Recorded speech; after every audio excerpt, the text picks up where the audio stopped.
He hit her in the head in front of the entire unit. No one moved, no one spoke. But what happened minutes later would shake the entire U.S. military to its core.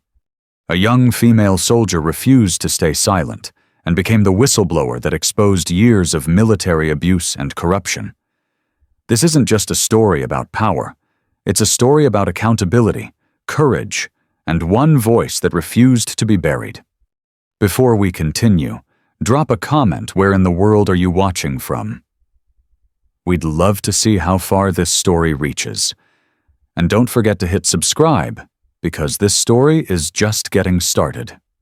In the scorching heat of El Paso, Texas, 24-year-old Ava Callahan had just arrived at Fort Drake, one of the most grueling military bases in the country, a newly promoted Army specialist.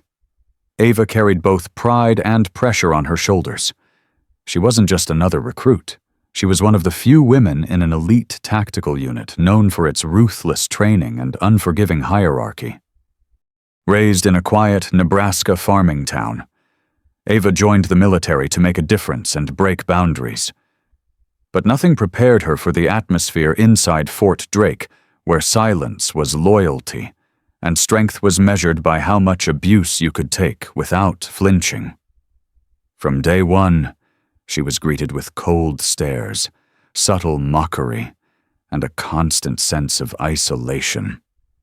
She didn't belong, and everyone made sure she felt it. Yet, Ava stood tall.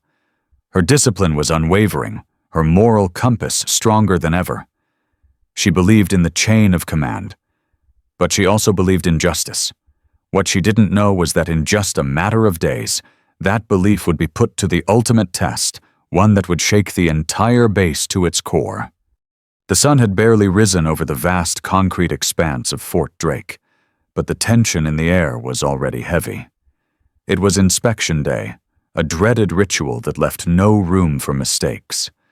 Soldiers lined up in perfect rows as their commanding officer. Staff Sergeant Brantley stalked down the line like a predator sniffing out weakness. Ava stood at attention, her uniform spotless, her boots shining, but Sergeant Brantley didn't like her. He never did. Maybe it was because she outperformed his favorites during training. Maybe it was because she refused to laugh at his crude jokes. Or maybe it was just because she was a woman who wouldn't back down. He stopped in front of her, eyes scanning for something, anything to criticize. "Specialist Callahan," he said, voice dripping with disdain. "Is that a smudge I see on your collar?" She didn't flinch. "No." "Sergeant," he leaned in closer, eyes narrowing. "Are you talking back to me?" "No, Sergeant." That was all it took. In a flash, Brantley's hand flew up and struck her across the side of the head. The sharp crack echoed down the corridor. The blow wasn't just physical, it was humiliating, public, and calculated. Ava's body reeled from the hit, her right eye already swelling, but she refused to fall. She steadied herself, locked eyes with him, and remained standing. The rest of the platoon stood frozen. Some looked away, others clenched their fists. No one moved. In a place where rank was God, speaking up against a superior was career suicide. Ava didn't cry. She didn't scream. But what she did next would change everything. With a shaking hand, she reached up to touch the forming bruise on her face.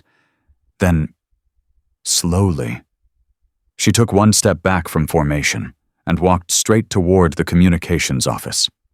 The silence behind her was deafening. Inside the office, Ava demanded to speak with the base legal officer. When the receptionist tried to delay her, she spoke louder, and when the officer finally appeared, Ava reported the incident word for word. No embellishment, no rage, just truth. 20 minutes later, the phone lines lit up. Back on the training field, Sergeant Brantley was laughing with his buddies like nothing had happened. He didn't expect consequences. People like him never do. For years, he'd used fear and control to keep everyone silent. Ava's actions didn't worry him until the sirens blared. 3 black SUVs tore through the gates of Fort Drake. Soldiers scrambled out of their way as the vehicles came to a screeching halt outside HQ. 4 men in full dress uniforms stepped out: General Mason, General Burke, General Holloway, and General Reyes, all members of the Internal Military Oversight Command. Their arrival sent shockwaves through the base. Generals didn't just show up unannounced. This wasn't routine. This was a crackdown. Sergeant Brantley's face turned pale as he was summoned to the command office. Whispers spread like wildfire. By the time Ava was escorted into the same room, every pair of eyes on base was watching. Inside, the air was thick with tension. General Mason looked up from the report in his hand and addressed Ava directly. "We received your statement. It was brave of you to come forward." Then he turned to Brantley. "You are hereby suspended pending a full investigation. Turn in your weapon and your ID now." Brantley tried to protest, but it was no use. The other generals flanked him, making it clear this wasn't a discussion. Within minutes, he was escorted out of the building, no longer untouchable. Outside, Ava stood alone under the harsh Texas sun, her eye dark and swollen but her spirit unshaken. Soldiers passed her in silence, unsure what to say. Some nodded. One saluted. In the distance, loudspeakers announced a full lockdown. Fort Drake was officially closed until further notice. What started as a morning inspection had erupted into a full-blown investigation, and Ava Callahan was now at the heart of it. But she hadn't asked for attention. All she wanted was accountability, and now, the entire chain of command was being forced to reckon with what they allowed to happen under their watch. It was no longer about her alone. It was about the system and what happens when someone finally dares to break the silence. The next morning, Fort Drake was eerily quiet. Training had been suspended. Soldiers were restricted to their barracks, and whispers of the previous day's events echoed through every hallway like forbidden radio signals. Ava Callahan sat alone in the medical wing. A cold compress pressed gently against her swollen eye. Doctors had examined her, photographed her injuries, and made her sign countless forms. But what hurt more than the bruise was the weight of uncertainty. Had she just made a powerful enemy? Would her career survive this? That's when the last person she expected walked in. Lieutenant Colonel Grace Holloway, daughter of General Holloway, and one of the most decorated intelligence officers on the base, closed the door behind her. Her posture was rigid, her face unreadable. "Specialist Callahan," she said, her voice steady. "I need you to listen carefully. What you did yesterday, it's not the first time someone's come forward about Brantley." Ava blinked. "What do you mean?" "He's been under quiet observation for over a year. Anonymous complaints, unexplained injuries, internal reports that conveniently vanished." She paused, but every time, the evidence went missing before it reached the top. Until now. Ava sat up, adrenaline starting to replace fear. "So why didn't anyone stop him?" "Because someone high up was covering for him." Grace's voice was sharper now, and she locked eyes with Ava. "We suspect Colonel Merrick, the base commander. He's been protecting Brantley for years. They served together overseas, and they have dirt on each other." Ava's pulse quickened. This wasn't just about abuse, it was a systemic betrayal. The very people sworn to uphold order were the ones ensuring injustice continued. Grace continued, lowering her voice. "Yesterday changed everything. You didn't just file a report. You triggered an internal investigation that we couldn't legally launch without a direct victim's testimony. Now that we have it, we can act." "But why are you telling me this?" Ava asked. Grace's expression softened for the first time. "Because I've been waiting for someone brave enough to do what I couldn't. I've been gathering intel under the radar, but I needed someone on the inside. You just became that person. Hours later, Ava found herself seated in a classified debriefing room, this time not as a victim, but as a key witness. The generals returned, this time joined by federal investigators. Ava recounted the incident in full detail again. But now, there were photographs, timestamps, and testimonies from a handful of soldiers who had finally found the courage to speak up too. But just as things seemed to be moving forward, another bombshell dropped. General Reyes slammed a folder on the table. We just received an encrypted message from Central Command. Colonel Merrick has filed an emergency motion to have Ava dishonorably discharged for insubordination and conduct unbecoming of a soldier. Ava's stomach dropped. That's impossible, Grace snapped. It's retaliation. He's panicking. But General Reyes shook his head grimly. Merrick has friends in high places. If we don't move fast, he'll bury this and her. That night, as the storm clouds rolled in over Fort Drake, Grace made a risky move. She smuggled Ava into the secure server room where encrypted data logs were stored. There, on an isolated terminal, Ava watched as Grace pulled up surveillance footage, not just of the assault, but of 3 other incidents involving Brantley, all of which had mysteriously disappeared from base records. They'd been deleted, but not permanently. Grace had recovered backup fragments. Once we forward this to the Joint Chiefs, Grace said, not even Merrick can suppress it. But just as the files began uploading to the federal server, the screen went black. The power cut. All base systems went down. Emergency lights flickered to life as red sirens blared overhead. A chilling message echoed across the intercom security breach. All personnel report to designated checkpoints. Someone knew what they were doing, and they were trying to stop the truth from getting out. Ava and Grace locked eyes. We need to move, Grace said, pulling Ava by the arm. We're not safe here. What began as a single act of courage had become a war within the walls, and the battle for truth, it had just begun. The next 48 hours felt like a blur of adrenaline, paranoia, and firewalls. After the mysterious power outage, Ava and Lieutenant Colonel Grace Holloway went completely off the radar, hiding in the abandoned lower level of Fort Drake's medical complex.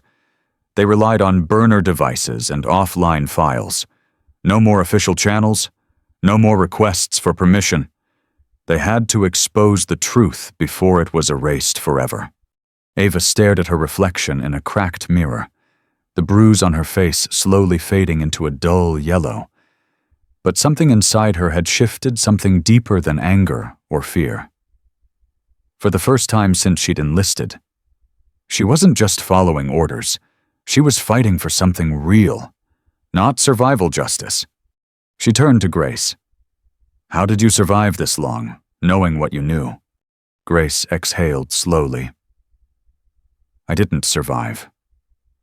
I adapted. I learned to navigate the system, to store things where they couldn't be found, to trust no one. I thought I could gather enough quietly to force change from within. But I was wrong. We needed a catalyst. That was you. Ava's heart beat faster, not from fear, but from clarity.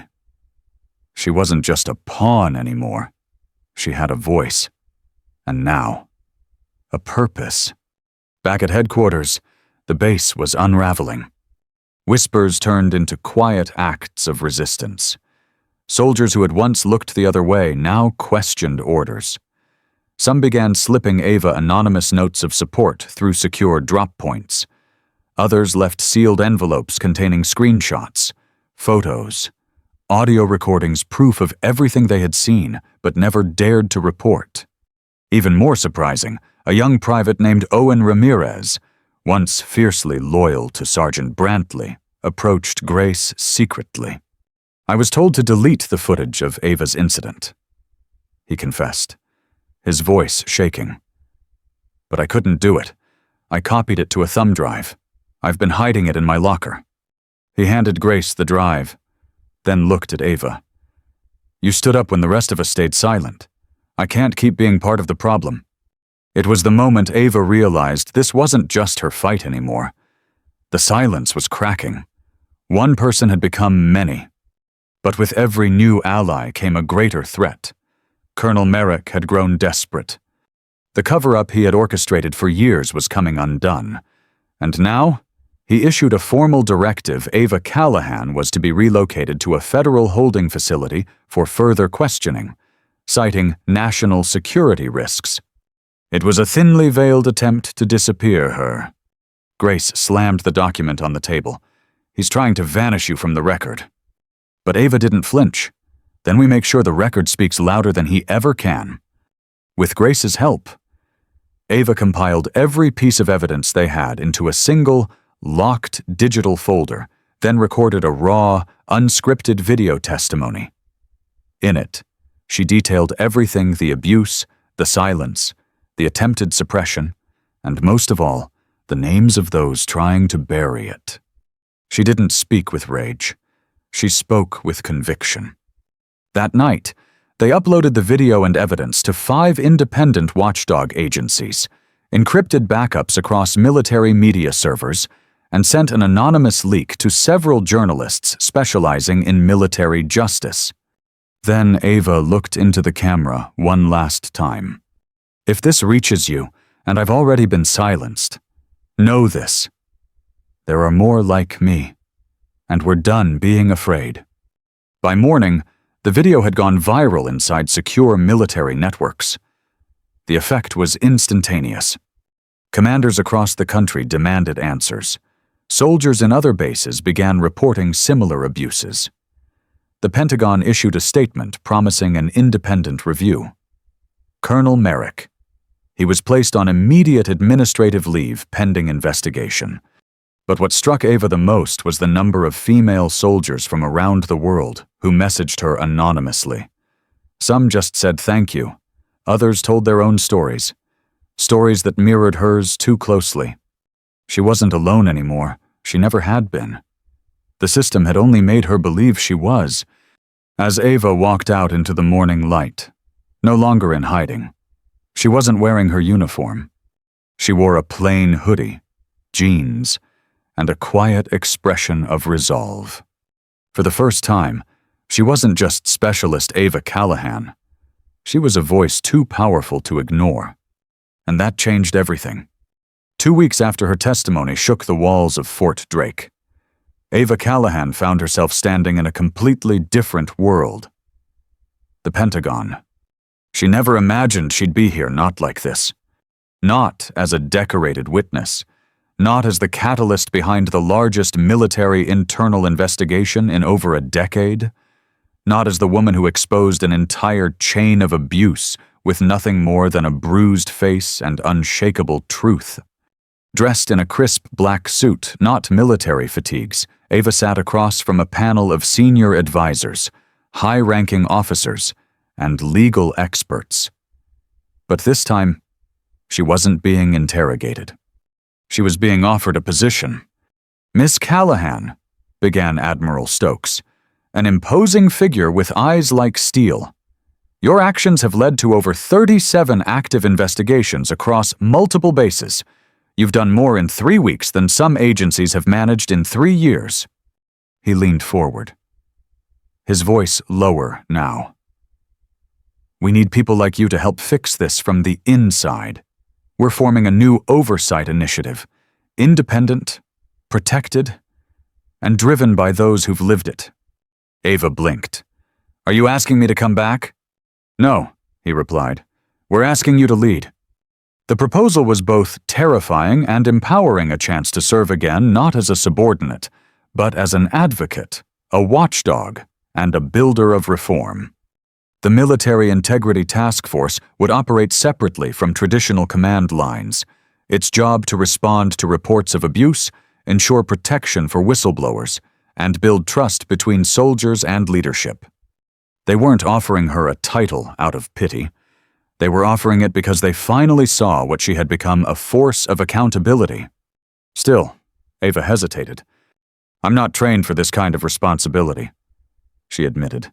"I'm a soldier, not a policymaker. General Holloway, who had now become an unlikely ally, leaned in with a reassuring nod. That's exactly why you're perfect. You haven't forgotten what it's like on the ground. The real problem is, too many people here have. Meanwhile, back at Fort Drake, massive changes were already underway. Sergeant Brantley had been officially dishonorably discharged and arrested for assault, obstruction, and conspiracy. Colonel Merrick was under federal investigation, and dozens of testimonies from other soldiers had begun to reshape the power dynamic across Zaito and military bases. Ava's video had inspired more than change. It had inspired courage. And yet, even as justice unfolded, Ava struggled with one lingering truth. She hadn't just exposed individuals, she'd exposed a culture that didn't break in a single day. But maybe, just maybe, it could be rebuilt. Back in her hotel room overlooking Washington, D.C., Ava stared out at the skyline. It was a long way from the blistering sun and gray concrete of Fort Drake. A long way from the smirks, the silence, the slap that had once defined her lowest moment. Now that moment was her launch pad. Grace Holloway texted her meeting tomorrow at 700. You and Ava stared at the message for a long moment, then typed back, I'm not just in, I'm all in. She no longer questioned whether she belonged. She didn't need validation from ranks or ribbons. The battlefield had changed, but her mission was clearer than ever. A week later, Ava stood before a group of young recruits at a military academy in Virginia. She wasn't there as a victim. She wasn't even introduced as a hero. She was presented as a leader. And when she told her story, every raw, painful, defiant detail, she saw the eyes in the room shift. She saw belief. Belief that someone could stand up, that silence could be broken, that change, though slow, could start with one voice. And in that moment, Ava realized something powerful. She hadn't been chosen for this opportunity. She had created it. Months passed. Headlines changed. New stories took the spotlight. But one name never disappeared from the whispers of barracks and briefing rooms: Ava Callahan. Since accepting her role in the Military Integrity Task Force, Ava had thrown herself into the work with relentless purpose. She traveled from coast to coast, visiting remote bases and frontline outposts, places where abuses of power were often buried under fear and bureaucracy. Everywhere she went, soldiers, especially young women, approached her quietly, some with tears in their eyes, some with trembling voices, some too afraid to say a word, simply nodding in silent gratitude. At first, it was overwhelming. The weight of their trust felt heavier than any gear she had carried in the field. She wasn't used to being seen as a symbol. But over time, Ava began to see that her scars, once a source of pain, had become something else entirely. Proof. Proof that you could survive. Proof that you could fight back. Proof that one person, even one without rank, could shake the walls of the very institution that tried to silence them. One afternoon, Ava returned to Fort Drake not as a soldier, but as an investigator. The base had reopened under new leadership, and the tone was palpably different. Where once there had been tension and suppression, now there was structure, transparency, and quiet accountability. She met with a group of young recruits in the same courtyard where she had once been struck. You don't have to be fearless, she told them. Standing tall, but you do have to be honest. With yourselves, with each other, and with the system, especially when it's broken. Her voice didn't shake. It was firm, calm, and filled with the strength of someone who had rebuilt herself from rubble. Later, alone by the barracks, Ava walked to a small metal bench near the training field. Someone had etched something into the backrest. It read, "Don't wait for permission to do what's right." No one admitted to carving it, but she knew. Her story had taken root here. But growth didn't come without conflict. At one base in Arizona, Ava confronted a decorated commander who had dismissed multiple harassment claims as misunderstandings. He tried to discredit her, calling her a political pawn in uniform. She didn't flinch. "I was in uniform long before anyone knew my name," she replied. "And I stood alone when silence was safer. If that makes me dangerous to you, good." She no longer sought acceptance. She demanded accountability. Back in D.C., Ava started mentoring a group of young women entering officer training. She told them things no one had told her. She warned them of the culture, the codes of silence, and most importantly, the power of their voice. One of them, a shy 19-year-old named Zoe, asked Ava during a late-night session. "How did you not give up when everyone told you to?" Ava thought for a long moment, then said quietly, "Because I knew that if I quit, the next girl wouldn't even try." And that was the truth. She had once been just another face in the formation.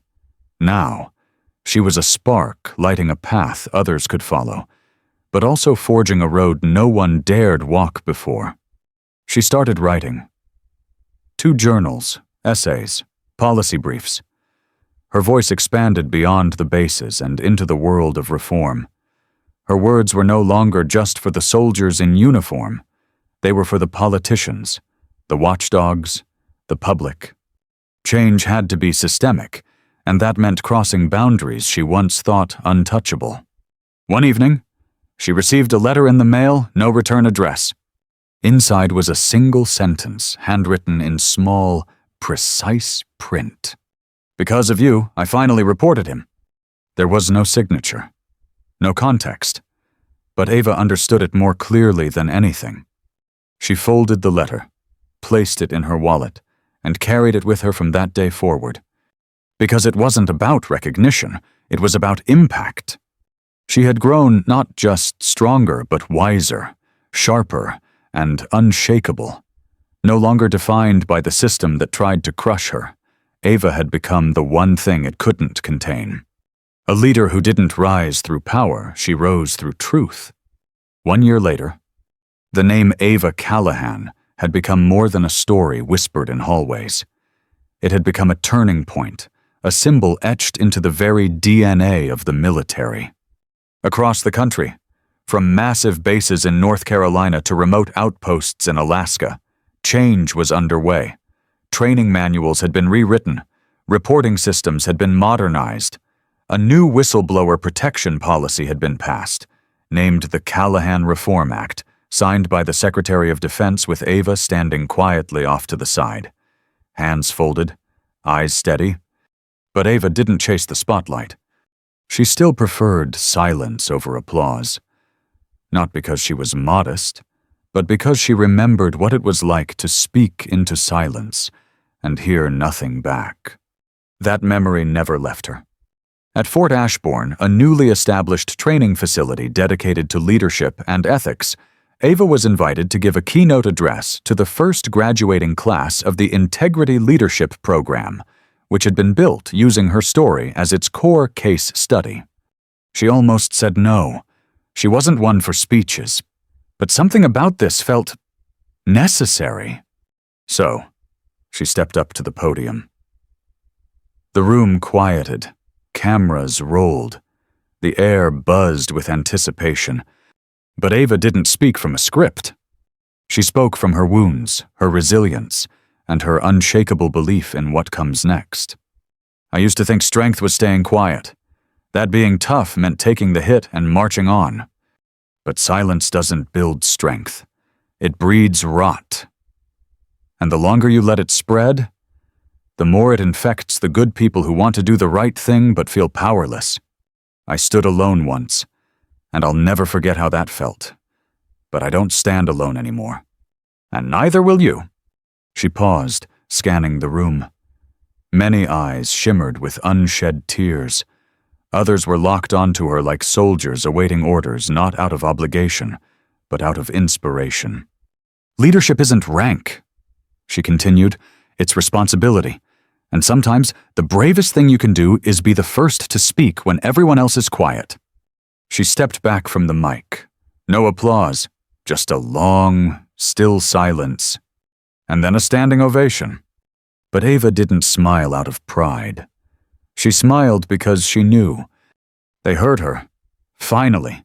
They truly heard her. After the ceremony, a young cadet approached her. Nervous, maybe 18, barely taller than the podium she had just commanded. "My sister is in the army," the girl said softly. She saw your video. She said it made her feel like someone was finally fighting for her. Ava didn't reply immediately.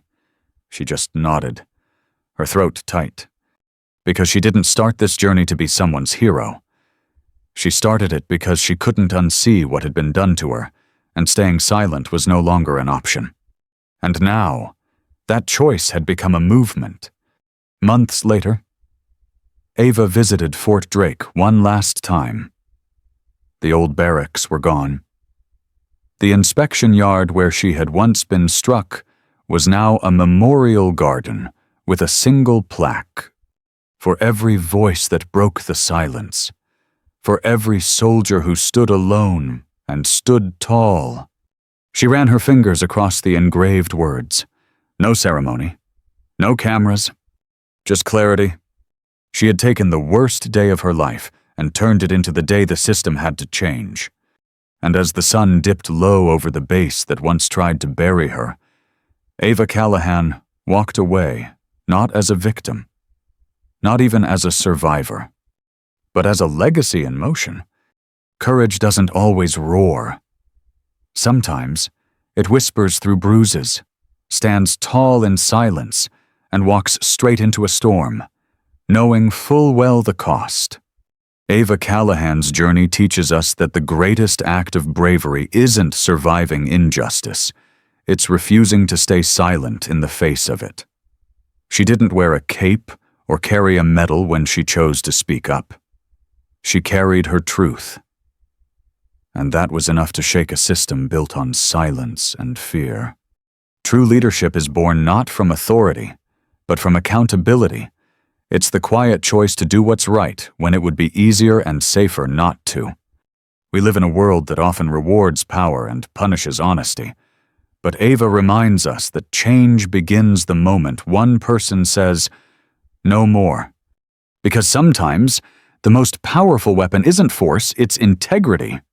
If Ava's story moved you, subscribe and hit the bell so you won't miss what's next. Share it with someone who needs a reminder that one voice can change everything. Thanks for watching. See you in the next story.